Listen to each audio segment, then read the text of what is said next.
मित्रों, जब मेनका छोटी सी बच्ची को विश्वामित्र के पास छोड़ करके इंद्र के दबाव में आकर के स्वर्गलोक चली गई, उसके बाद विश्वामित्र को ज्ञान हुआ कि हम किस चीज़ में फंस गए थे। 10 साल हमारा ज़िंदगी बर्बाद हो गया। तब विश्वामित्र को अपने आप पर बहुत पश्चाताप होने लगा और वह तब उस छोटी बच्ची को आश्रम में रह रहे गुरु माताओं को सौंप करके पुनः तप करने के लिए दूसरे जगह चले गए।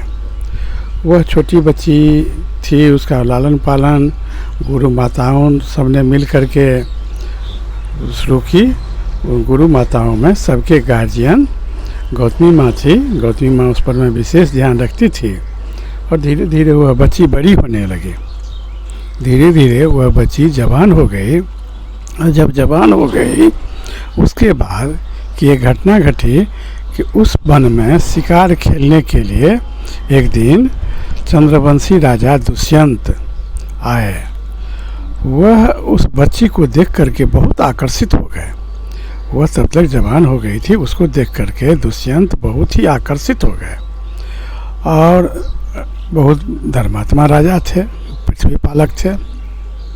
वे उसके साथ कुछ गलत व्यवहार ऐसे नहीं करना चाहते थे, तो उसके साथ विवाह करने का उसे वचन दिए। दोनों एक दूसरे से गंधर्व विवाह किए जंगल में ही और दोनों एक साथ रहने लगे। कुछ दिन बराबर मिलने लगे और दोनों एक दूसरे के साथ प्रेम संबंध बन गया। वह गर्भवती हो गई। गर्भवती जब हो गई तो दुष्यंत एक दिन किसी काम से बाहर जाने लगे। वह एक अपने राज चिन्ह से अंकित अपने हाथ की अंगूठी मुद्रिका उस लड़की को दी और कहे कि इसको तुम धारण करते रहना, ये हमारे राज चिन्ह से अंकित हम कुछ काम से बाहर जा रहे हैं, तुम एक एक अक्षर इसमें से मेरा नाम पढ़ना और जब तक तुम समाप्त कर लोगी तो हम वहाँ तुम्हारे पास पुनः आ जाएंगे। इसी बीच में एक घटना घटी कि उनको कुछ काम बस विलम्ब हो गया, वो समय पर नहीं आ सके। अब इस चिंता में बहुत चिंतित रहने लगी, इतना अधिक चिंतित रहने लगी कि एक दिन ऐसा घटना घटा कि दुर्वासा ऋषि उस आश्रम पर आए और ये लड़की नदी किनार चुपचाप बैठी हुई थी और अपने पति के वियोग में एकदम खोई हुई थी। दुर्वासा ऋषि ने इस लड़की को आवाज़ दी कि हम यहाँ पर थोड़ा देर विश्राम करने के लिए आए हैं, तुम हमारा सत्कार करो। ये लड़की सुन नहीं पाई, अपने पति के खोज में इतना मग्न थी, उद्विग्न थी कि दुर्वासा ऋषि की आवाज़ पर इनका ध्यान नहीं गया। 3 बार आवाज़ देने के बाद दुर्वासा बहुत क्रोधित हो गए। उन्होंने श्राप दे दिए कि जिसके ध्यान में तुम खोई हुई हो, हमारे अतिथि सत्कार को अनादर किया है, वह तुम्हें भूल जाएगा।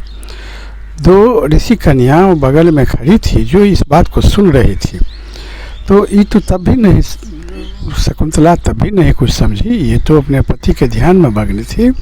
उसके बाद ऋषि कन्याओं ने दौड़ी हुई गई, विश्वामित्र बुलाए कन्या को, तो विश्वामित्र के पास गई और ये कुछ कहने से सकुचाने लगी।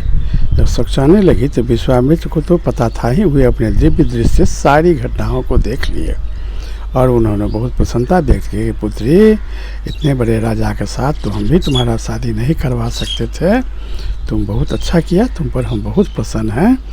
और वे ससुराल भेजने की तैयारी करने लगे कि शादी के बाद लड़की को ससुराल में ही रहना अच्छा है, तुम वहाँ चले जाओ, तुमको हम भेज देते हैं। तो वहाँ भेजे कि दुष्यंत तो इसको भूल गया था। वहाँ गौतमी माँ के साथ और कुछ महिलाओं के गुरु शिष्यों के साथ वहाँ गए कि दुष्यंत एकदम पहचानने से इनकार कर दिए कि हम इसको नहीं जानते हैं, आप लोग गलत हम पर आरोप लगा रहे हैं।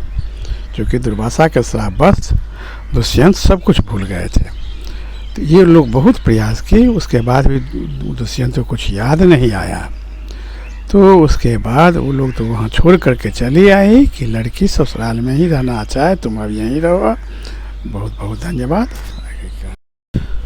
उसके बाद दुष्यंत को कुछ जब याद नहीं पड़ा थी, इसको तो छोड़ कर सब लोग चली आई। अंत में ये भी वहाँ से गुस्सा करके अपने आश्रम में पुनः लौट आई। बाद की घटना सुनने के लिए मित्रों हमारे चैनल के साथ बने रहिए, इस तरह कहानी सुनते।